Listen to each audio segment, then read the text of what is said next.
Good morning. Here's my second video on the Umarex Hammer pellet sizing. I did one recently as a response to a customer who had bought my pellets and said they were falling through the magazine, at least about half of them.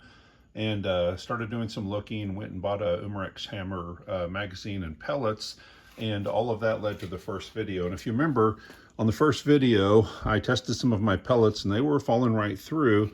But then when I took the Umarex pellets and sized them to 510, see little hash marks near the bottom there where it's gone through a 510 sizer, then they fall right through.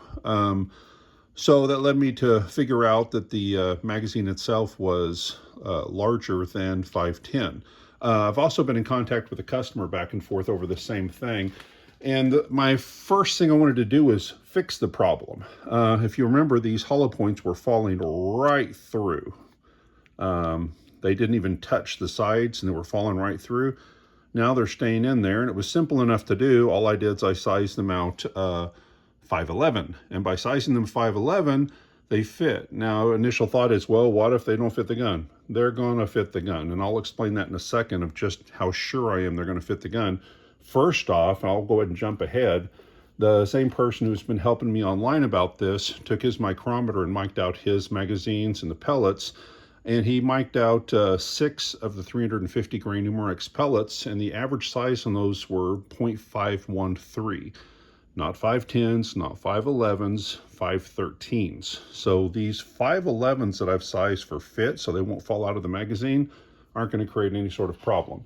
They're still smaller than the Umarex pellets. I even took some of my larger ones. These are 375 grain maxi ball, and very good fit.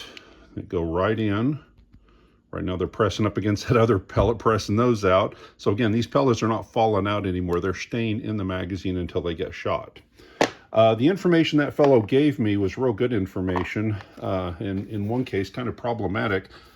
His first mag was 0.5112, second 0.5107, 0.5111. So it's like one side versus the other was actually a different size, and that's what I'd run into on this one too. Last video, there were pellets that would stick in one side and fall out of the other side. So 2 cylinders, both at different dimensions. His third one was 5106, 0.5109. From a machining point of view, you'd think that the magazines he received all came from the same batch. And while they might vary over time, one batch you'd expect the 3 magazines to be pretty much the same. And that is not true here. You have different bore sizes in a given magazine, and all 3 magazines have different numbers. All of them, however, if you round up on a couple of cases, all of them basically say they're pretty much 511s. Okay. And then, like I mentioned before, he had some 350 grain Umarex pellets. They averaged out 0.513.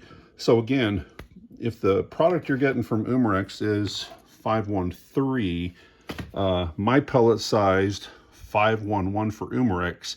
And I got to know you have an Umarex if you're ordering these things. If you tell me you have an Umarex hammer, they're going to go through a 511 sizer, and you're going to have a real good fit on the pellets. Last but not least, pin gauges. The reason I had these out, so I was just taking a quick peek. My largest pin gauge is 500. I have ordered a set today that will go ahead and let me have the 5111, 512, 513, and so on. I want to get into these cylinders. One thing I noticed on this is while my small ones fit nicely, push right down with my finger, pop right out, longer ones have slightly more bind. Not a bad thing, it's just, why is a longer one got a little bit more bind than a shorter one? Yeah, there's more surface area that's touching, but I want to make sure that this thing doesn't have a slight curve inside too. And that's what a pin gauge is going to give me. When I slide a pin gauge through, it should be the same tightness here, halfway down, all the way through, all the way through. So if a 511 just fits and easily slides all the way through, it's 511.